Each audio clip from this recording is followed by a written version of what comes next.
Процедурално, председателе, јас се извинувам, но морам да интервенирам. Гледам заменик министерот се обидува да примолчи затоа што е сведок на нешто дека па вие укажувате дека ова е сега надлежно, замислете на централно ниво, а заменик министерот, представник на влада, не е информиран за средства во буџетот.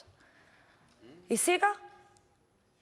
Господине Минов, значи имаме прашање да заменик министерот, вие истовремено се обидувате да ја префрлите вината, заменик министерот укажува за искористеност до ИПА средства и јасно е дека постои несоодветна искоординираност или подготвеност во страна на владеачкото мнозинство. Затоа ве молам многу внимателно и со тезите, не се вознемирувајте. Господинот Минов се обидуваше овде ка замислете да побара од пратеник да повлече амандман кој што е во интерес на граѓаните.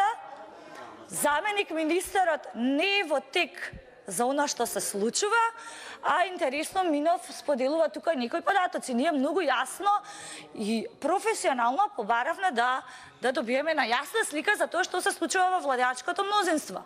Не може да постои ваква состојба каде што представник на влада не знае за тоа што се случува во рамките на министерството, во рамки на владата, особено во рамки на парламентарното мнозинство, ако тоа навистина постои. Ви благодарам.